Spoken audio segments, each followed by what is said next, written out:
porque como decíamos anteriormente, vamos a hablar del caso de la joven de 21 años que se suicidó este sábado producto de diversas vulnerabilidades, una de ellas una situación gravísima que se encuentra actualmente en investigación, que es la violación, la denuncia de violación por parte de tres policías de la Guardia Republicana que en febrero, la noche del 22 de febrero y la madrugada del 23 de febrero, bueno, después de diversas cuestiones se supo que habían realizado un abuso sexual a esta joven que se suicidó y a una de sus amigas que estaba con ellas en ese momento. La investigación, como decíamos, sigue en curso. Actualmente se continúan haciendo, bueno, algunas pericias para este caso y los tres imputados que fueron investigados y estuvieron en prisión preventiva ahora se encuentran en arresto domiciliario hasta el 20 de diciembre y esperando claramente una resolución con respecto a esta investigación. ¿Cómo fue el hecho? Bueno, lo que supimos y lo estuvimos informando y seguimos este caso desde aquí, desde MB Noticias, es que esta noche del 22, madrugada del 23 de febrero de este año, estas dos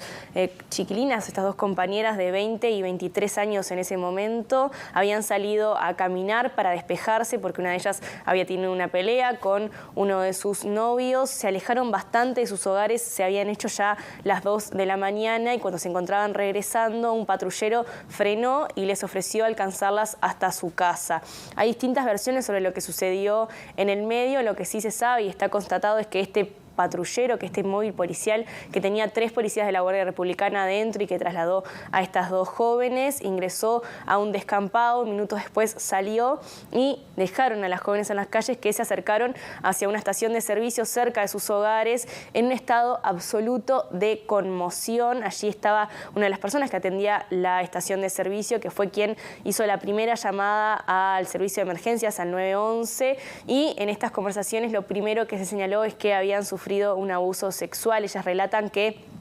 confiaron de alguna manera en estos policías que les dijeron que las iban a alcanzar hacia su hogar, pero finalmente fueron abusadas habiéndose negado a participar evidentemente de estos actos. La investigación concluyó diversas cosas, entre ellas encontró en el patrullero una huella dactilar y también muestras biológicas que confirmaron o que hicieron que llegara finalmente al pedido de Fiscalía de mantener en prisión tanto preventiva como domiciliaria, en arresto domiciliario, a estos 3 policías de la Guardia Republicana, como decíamos, que hasta este momento se encuentran en esa situación y bueno, esto desencadena en diversas actividades, tanto de la unidad de víctimas y testigos de Fiscalía, que trabajó en conjunto con las 2 víctimas, como de otras organizaciones que también realizaron asistencia terapéutica y legal. Nosotros hoy conversamos con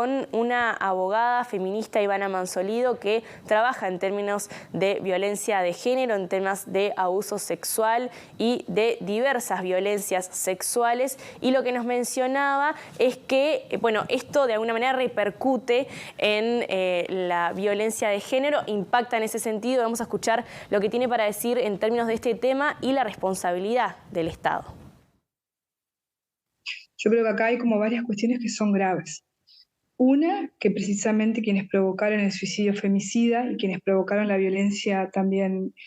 sexual previa son agentes estatales, porque no podemos desconocer también que precisamente se aprovecharon de su condición de agentes estatales, se aprovecharon de la confianza que podía llegar a generar, ¿no?, la presencia de ellos como, bueno, como representantes de las fuerzas de nuestro Estado, y creo que en base a eso también el Estado tiene responsabilidad, ¿no? Porque precisamente esos 3 varones se sintieron totalmente libres e impunes porque lo fueron, porque hoy día los hombres son libres e impunes para violentarnos, y se sintieron en su derecho de dañar de esa manera y de abusar sexualmente de esas mujeres. Y sin duda que también son responsables de este suicidio femicida, ¿no? Claramente. Como decía, cuando el Estado toma conocimiento de la situación ya es tarde, ¿no? Y ya llega mal el Estado, porque no hizo nada para prevenir esa situación. Ahora, Julieta, ¿qué otra atención hubo en este caso? Bueno, este es un caso que, como mencionábamos, no es que no hubo atención y que no hubo intención de atender a estas víctimas, sino que había, como decíamos al inicio, diversas vulnerabilidades vinculadas a la salud mental y a las experiencias de vida que evidentemente frente a un caso de esta magnitud, a un hecho de violencia de esta magnitud, genera un desborde y eso es lo que impacta finalmente en esta situación. Sin embargo, nosotros nos estuvimos comunicando con la Asociación de Familiares y Víctimas de la Delincuencia, ASFAVIDE, que trabaja con familiares y víctimas, como decíamos recién, y en particular también trabaja con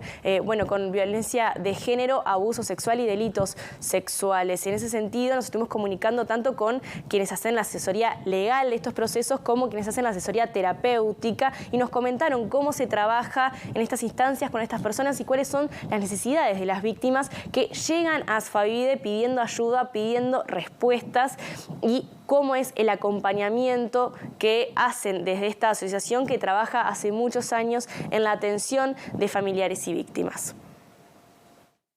Es un trabajo multidisciplinario. Trabajamos siempre con apoyo jurídico y psicológico. La víctima llega en busca de respuestas y nosotros le brindamos las diferentes posibilidades que tiene y trabajamos junto a ella para buscar la mejor respuesta del sistema en virtud a la situación concreta. Y en base a eso y a buscar esas respuestas, luego vemos